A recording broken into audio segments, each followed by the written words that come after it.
Today, I would like to try a close reading of this fascinating text, but my PowerPoint doesn't work. Yes, that's right. I hope you have it in front of you. In part here, I'm returning to the topic of previous publications, not the two I published in English, but two I wrote in French, which are difficult to find. And I will use this opportunity to add several new elements about which I would be happy to have your feedback. In order to save time, I will not read all the text that I will show you on the PowerPoint. I begin with one of these new elements. This text is, in a way, typical of Herodotus' dialogism. That is the way in which the author partly disappears behind a variety of voices. The circular composition I tried to underline in the handout helps to merge these different voices. In part C, Herodotus, the overt primary narrator, tells us that he will report how the Arabians, the overt secondary narrators, are speaking about the winged snakes, and that he is speaking on his own authority about vipers. This is clear. But later, in C prime, he speaks at the same time of vipers and winged snakes, thus merging what the Arabians say and what he understands. This is the aim, to lead to a kind of omniscient narrative by means of dialogism. Moreover, it seems that Herodotus implicitly quotes someone else, perhaps a third narrator, from whom he derives his wisdom, epistamen, from whom, and whose authority could persuade us of the truthfulness of the narrative about to theou e pronoi in D, E prime. Or is this authority only oikos, that is of course Attic eikos, the overall domination of probability, true for himself and for the Arabians? Then oikos would be the real omniscient narrator. The composition leaves only the section D without parallel, and thus highlights it as a kind of lesson, the origin of which remains unclear. It may be interesting to note that there are traces of the variety of voices in the textual transmission, as if the scribes themselves were hesitating between different authorial voices while copying Herodotus. I will begin with these textual problems. First, Herodotus or the Arabians. Leguside cattode Arabioi, ospasa ange epiplato ton ophion tuton e meginestai cat otus hoion ti catatas echidnas epistamen ginestai, or hoion ti apegeunto catatas echidnas ginestai. The second solution, implying one could dispense with epistamen, deletes the Herodotean voice, and thus does not seem so easy to me. Wilson is certainly right in suggesting that the interpolation in D may have the grammatical reason he gives. Another reason may be a misunderstanding of Herodotus' dialogism. Anyway, the text without apigeonto and with epistamen seems to me far more appropriate to his narrative and to his inquiry.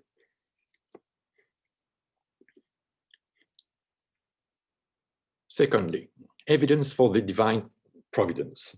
Another problem is also related to the question of the origin of Herodotean wisdom, but this time the core of his religious thought, the very nature of to theon. Is it osper kai oikos esti eusa sophe osamen gar psykente deila kai edodima, etc. Or oiper kai oikos esti fainetai eusa sophe osamen gar psyken, etc. It is clearly impossible to keep gar and to punctuate after sophe without any addition, as proposed by Medagria's edition. As a matter of fact, in this edition, Frascati's translation adopts the interpretation of Stein, which is the usual interpretation. In her beautiful Herodotus in Context, Rosalind Thomas, while deleting gar in the Greek text, she quotes, translates, "The god's foresight is wise, as is likely, for it has ensured that," etc. This is very near to the solution Wilson chooses. This solution is the following. If one keeps gar, one should at least add something like fainetai with Griffith, because this transforms a very nuanced judgment into a much stronger and even somewhat contradictory affirmation. Divine providence, in all likelihood, is obviously wise. Notwithstanding Wilson's advice, I do not find this entirely convincing.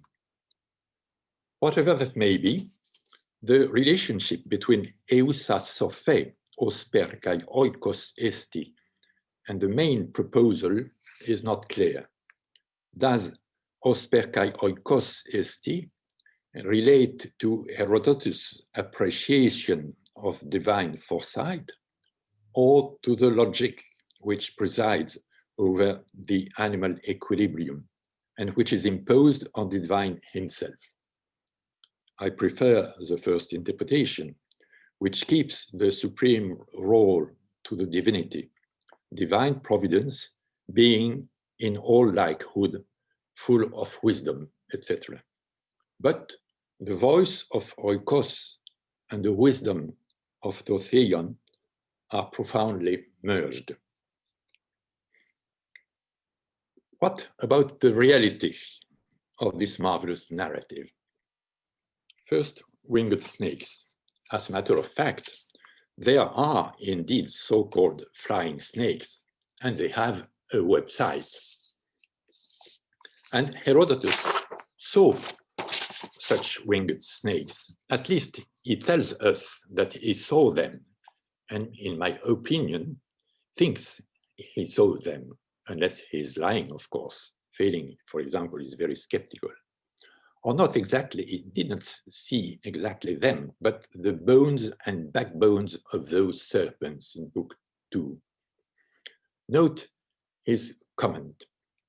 In his opinion, they were innumerable and very impressive, with all these heaps of different sizes. And he came there near Buto in the Nile Delta because he wanted to inquire about them, Elton Puntanomenos. This is clearly a starting point and perhaps a source for his inquiry of Book 3, in which he tells us that these snakes attack Egypt. The serpents could have been innumerable, not only near Buto, but have attacked everywhere on earth. Why not? Also note that in our text, from the very beginning, these serpents are described by the Arabians, by Herodotus, as quasi-human military agents. The snakes make expeditions against Egypt and guard the spice-bearing trees. If they are guarding, they have been placed there by some authority for this task. From the very beginning, the reported observation is merged with the interpretative theory. Then hares and superfetation. Superfetation and superfetation in hares also seems to exist in reality. Animals that have been claimed to be subject to superfetation include rodents, mice and rats, rabbits, horses, sheep, marsupials, felines, primates, humans. Superfetation has also been clearly demonstrated and is normal in some species of fishes. Well, this is Wikipedia, but Wikipedia for this time is right. Superfetation itself is the main subject of a Hippocratic treatise, maybe some 50 years after Herodotus, but this part of the Hippocratic corpus has a very old background. You have that on the screen. Rosalind Thomas notes the use of the extraordinary technical and unusual word epikuisketai in Herodotus, and adds rightly that such a term could nevertheless have been current in medical circles and in contemporary debates. Here, superfetation is linked to the problem of polygoniae, clearly an issue of importance in the intellectual context of the time, as Rosalind Thomas shows. She quotes a remarkable observation made by a doctor, yes, that's right, about twins at the end of the 5th century in On the Nature of Child. Even if there is no explicit mention of superfetation in this text, Launay is probably right in suggesting in his wonderful commentary that the insistence of the author on the idea that twins are conceived from a single act of copulation presupposes a debate on superfetation. The doctor bases his conclusion on what he has seen and provides a proof of what he says, historian. The methods of the two inquirers are, of course, close to each other. Nevertheless, the explanations given by the doctor and by Herodotus are not similar, as they support quite opposite theses. For the doctor, prolific birth is related to the fact that the womb, note that in Greek it is very often a plural, ai metrai, has a number of pockets or sinews in which the male seed is distributed at once. And this is true for humans, but also for all living beings. For Herodotus, and perhaps his source, in the pregnancy he describes, the seeds must have been dispatched into the hare at 4 different times. An omniscient description that has no equivalent in the Hippocratic corpus shows at the same time the state of the belly. The word gaster is frequent in the Corpus Hippocraticum in relation to pregnancy, that is, en gastri eikein. The state of the belly with hairy and naked young, the forming in the metrai, and a new act of copulation. Note the vividness created by utode, by arti, and by the quick succession of tomen, tode, tode, tode, with verb at the present indicative, a way to embed the reader himself into the inquiry. He sees what's happening from inside the belly to the metrai and to the sex. There is another difference, which is the main difference. For Herodotus, the hare is not simply presented as an example of polygony, but as a unique exception among wild beasts. Munon panthon therion. This is most useful for his argument. He can thus draw the most efficient, I would say the most rhetorical contrast possible between hares, that is polygony, and lionesses, that is only one cub. Lionesses then. This time the story is mere fiction, a Lerodes mythos, as Aristotle notes. This text and others from Aristotle are quoted by Rosalind Thomas as showing a combination of ancient discussions. I would rather say that Aristotle implicitly refers twice to Herodotus himself here, to our text, and to another passage from Book 7. The pseudo-Aristotelian problem, which asks the question, why are some living creatures prolific like the sow, the bitch, and the hare, but others like man and lion not? And answers that it is that the former may have many wombs and places which the sperm hastens to fill and into which it is divided, while the latter are the opposite, is also part of the discussions on Herodotus and on the Hippocratic corpus in the Aristotelian school. This point, the reception of Herodotus himself in the Aristotelian school would deserve a further study. What then about this Herodotian fiction? Herodotus gives a rational explanation that is at the same time an awful thoma, and he gives it, as always, in a dispassionate mood, without the least indication of his personal feeling. It is the rational explanation of oligogonia. The reader, again, is an embedded inquirer. Again, he sees what's happening in the womb and follows the chronology of the growth, this time by T lengths and in the right order of time. Once more, echiasmus.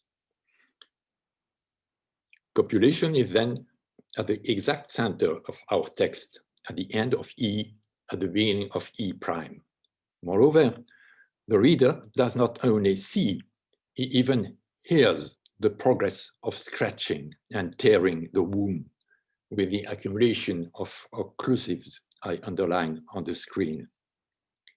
Herodotus also reenacts the folklore motif of the nourishing of a beautiful and sweet wild cub that becomes terribly dangerous, attested, for example, in Aesop. The cub is neither a young lion in the house, as in the famous passage from the Agamemnon, nor in the city, as in the case of Alcibiades, but is in the mother herself. Also, as in the case of presumably Pericles and his mother, and in the womb, that is, in the mothernesses, metras. Let us forget Herodotus for a while and note the parallelism created by all these cases of an awful danger for the mother, linked to the birth of a ferocious child or cub in the oikos, in the polis, in the mater, in the metrae. It is clearly a thoma that deserves to be remembered, one of these thomasta that should not become a clea. Now, let us come back to Herodotus. The usual text is the one I gave you, but all the manuscripts, except D ante correctionem, do not have entemetri eon, but entemetre eon. I wonder whether one should not come back to the manuscripts. Of course, afterwards, we have the plural tas metras, which is far more frequent in the Corpus Hippocraticum and could explain an easy transformation of metri to metre. Nevertheless, in my opinion, there is another argument in favor of this reading besides textual transmission in the following sentences. Before coming to it, the last point. We do not have the very end of the process, the terrible delivery. Pelas tete otokos esti. So that the most horrible aspect is not described, only hinted at.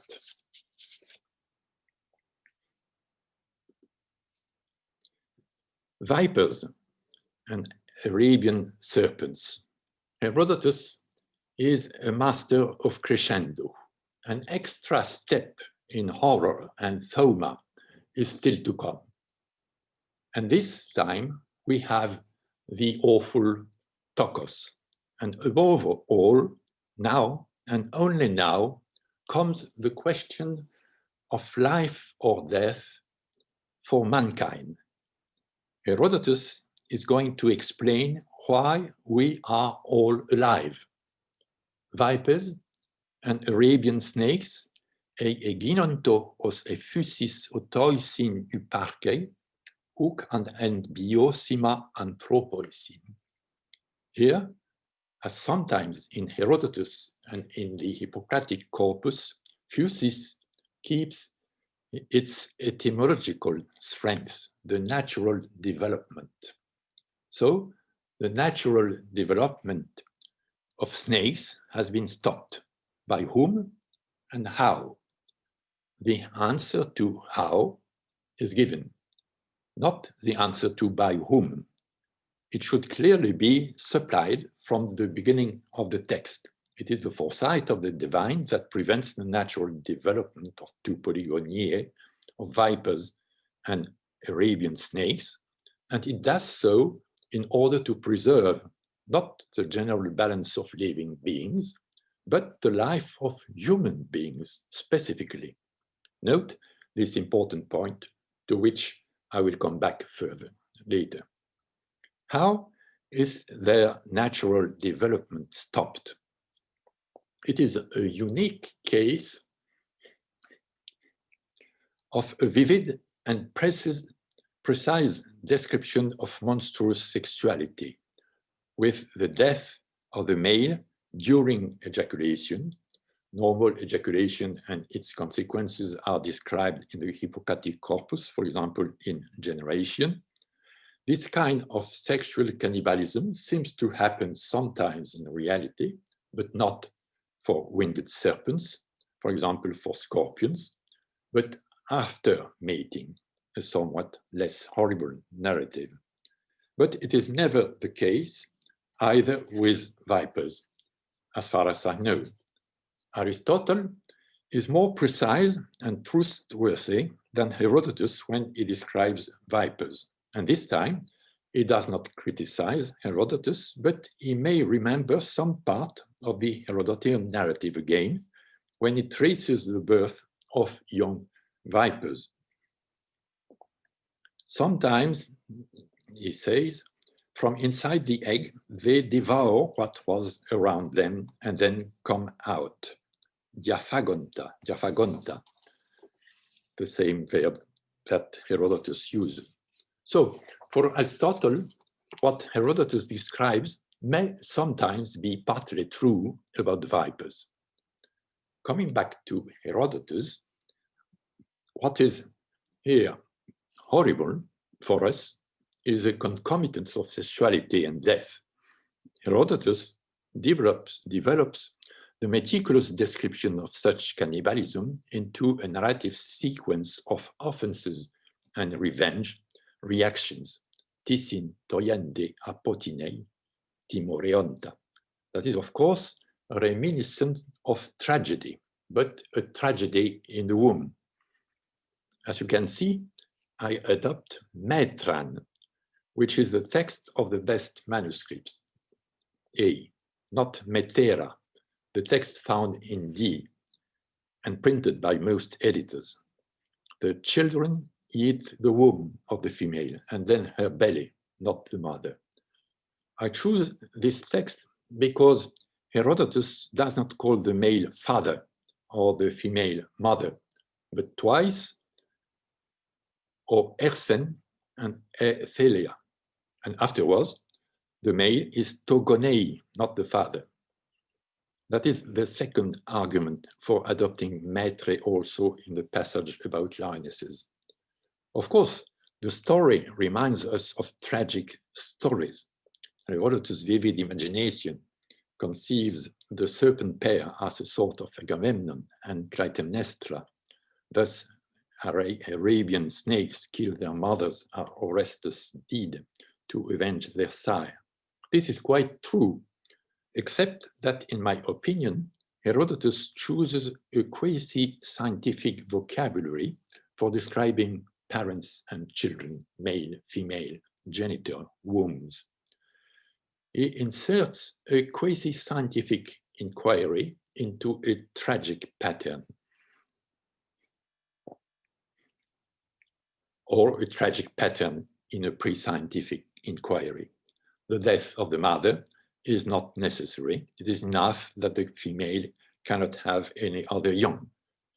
There is no more psychological description of wrath, no appeal to the gods in order to achieve revenge, as in tragedy, just a necessary succession of acts and responses,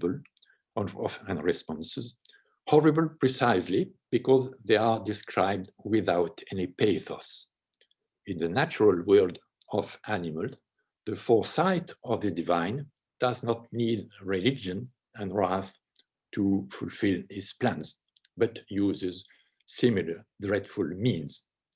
I could paraphrase Tom's words and say that such is divine retribution through animal agency.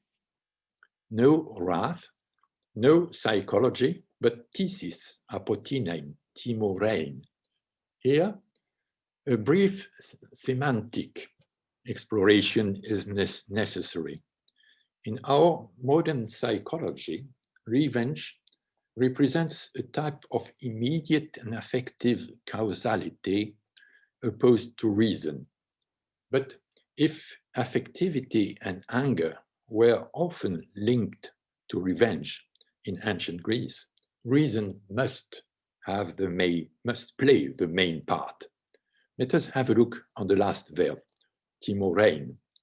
Timoros belongs to a series of compounds in oros with the first nominal element, normally occitan, whose meaning is the one who watches over the time, over honos, the prerogative, by defending them either preventively, hence the meaning of protector, defender, or to punish a previous aggressor, hence the meaning of avenger. The distinction between the two translations, avenger and helper, very frequent in Herodotus, is therefore only secondary and should prevent us from studying revenge in Herodotus only on the basis of the use of timorie that can be translated as revenge. The distinction between help and revenge is only based on contextual considerations. It is always watching over time. Here, the children watch on the prerogative of their genitor that has been attacked and take revenge on the female. The revenge is perfectly rational, a way to guarantee the survival of mankind in a world where every time is protected by the gods and should not overlap with other timai. This is typical of Herodotian thought. The pronoia of the divine, in order to maintain the balance of the world, not only encourages respect for rights, help, or revenge, but sometimes makes this very concern limit the expansion of a dangerous race. Such is her wisdom in the animal world. Such is also her phtonos in the human world, as we know from the two other occurrences of Totheion. The divine is entirely grudging and troublesome to us, or more exactly, entirely envious, jealous. I know the gods, how jealous they are.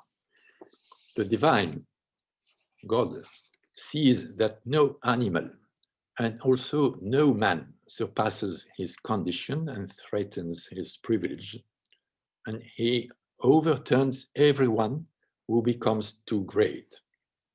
I quote what Tom writes about the use of Totheion, a term applied to the diagnosis of divine intervention in the world, which is used with a surprising degree of initiative.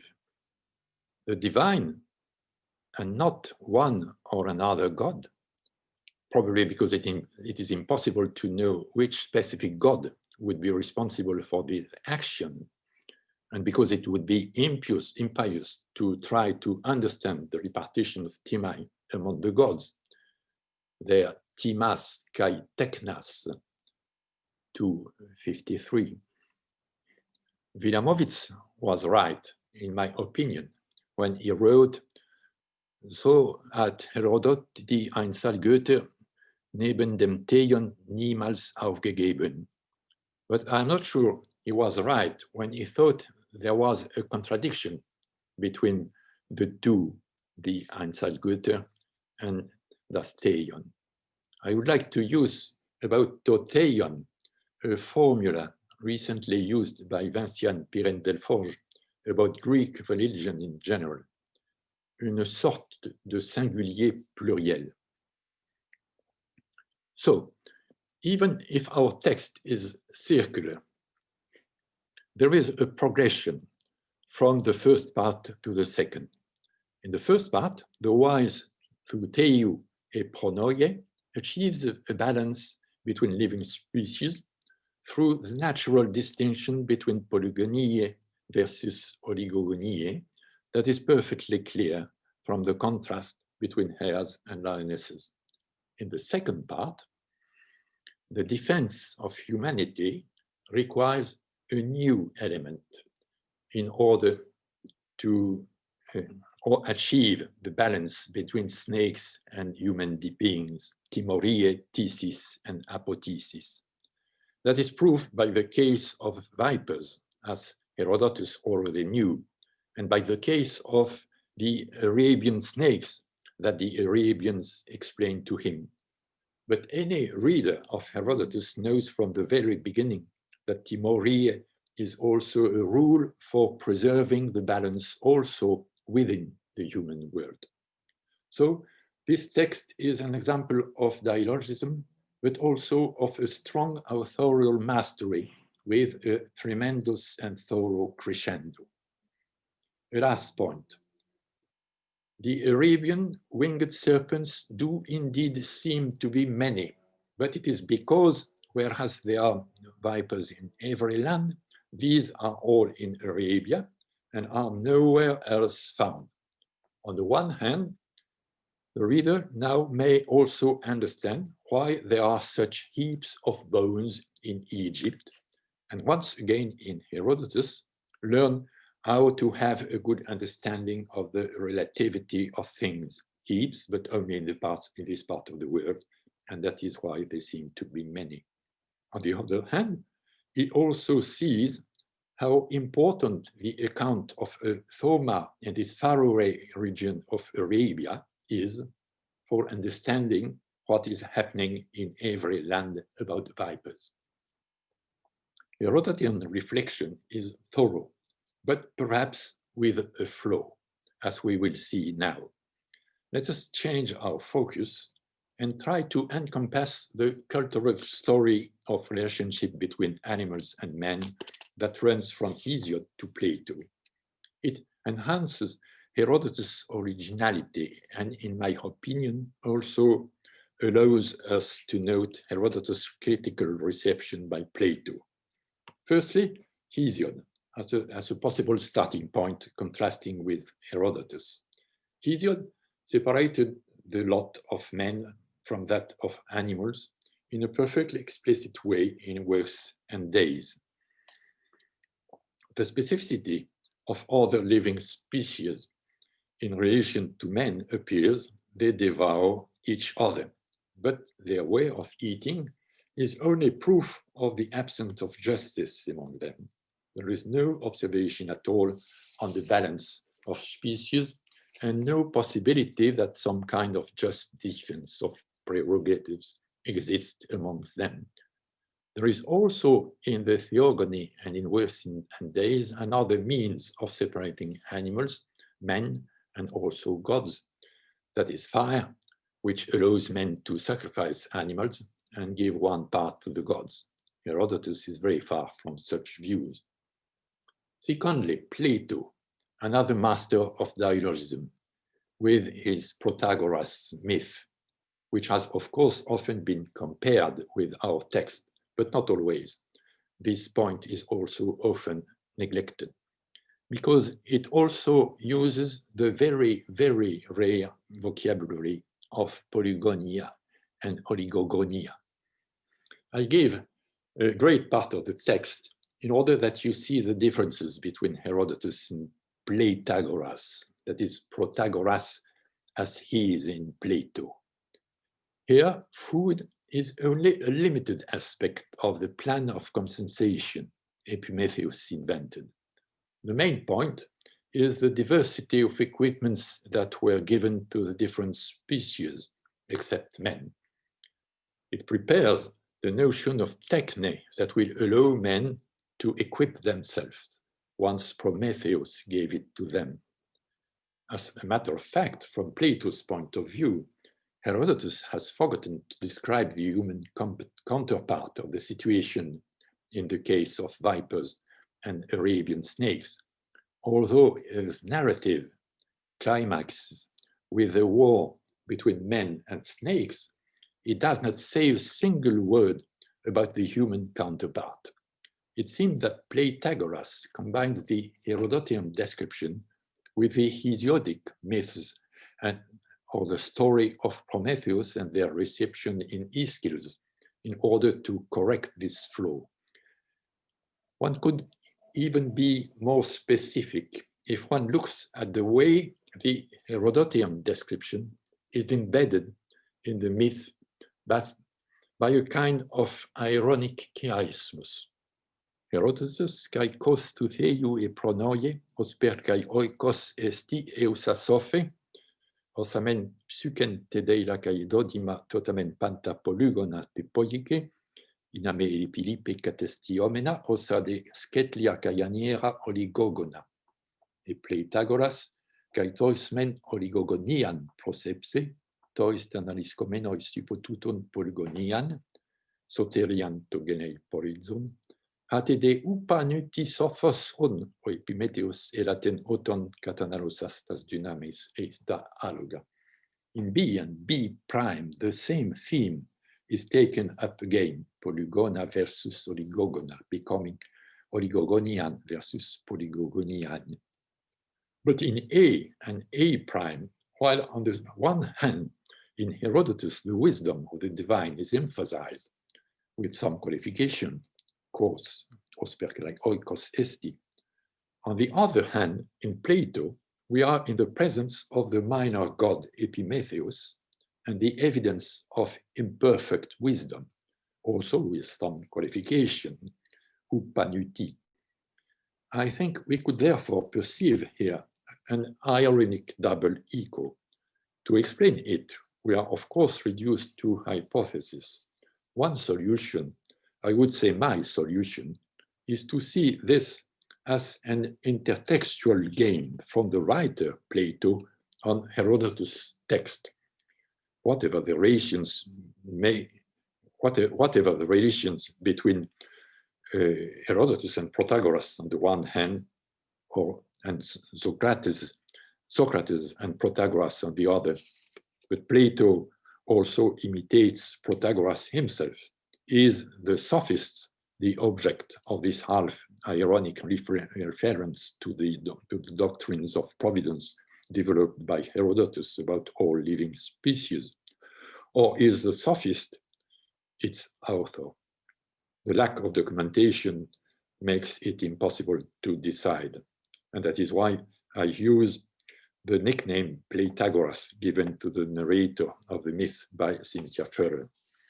Of course, in the myth, there is also some part for justice, but as a separate gift to mankind from Zeus in the following part of the text, and linked not with Timoria, but with Aidos. This time, the intertextual play is with Hesiod and Aeschylus. As in Hesiod, Epimetheus is wrong, but without giving a bad gift to men. Prometheus steals fire, but Pythagoras does not evoke, except in a fleeting and ironic way, the Hesiodic theft. The concern shown by Epimetheus to ensure that no species be annihilated, metigenos Aristoteia, is exactly opposed to the will that Prometheus attributes to Zeus in Aeschylus' Prometheus, following the Cypria. He took no account of the wretched mortals. On the contrary, he wanted to annihilate the race. The same verb, aisto, is found in both texts with the same context. Its use in Protagoras, unique in Attic prose, can refer to the Prometheus in chains. The image of a jealous and vengeful god is thus doubly corrected, which would not fail to please Plato. For to a Zeus seeking to make the human race disappear is substituted first of all an Epimetheus who is concerned inversely to preserve all living races, but who forgets man, then a Prometheus and a Zeus, who between them finally ensure the salvation of man.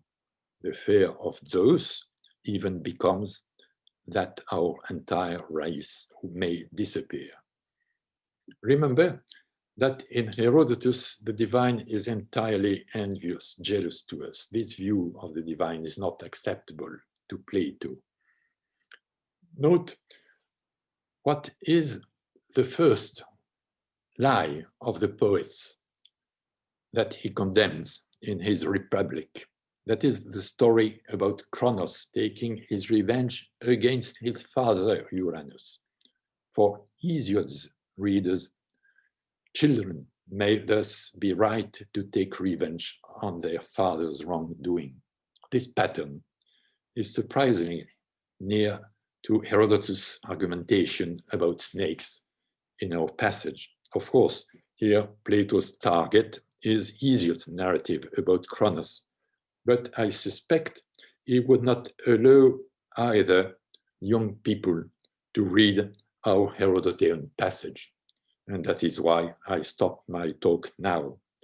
I will not trace here the history of the balance achieved by nature and divinity, or often nature alone without any kind of revenge, in order to preserve the world of living beings, and especially to preserve mankind.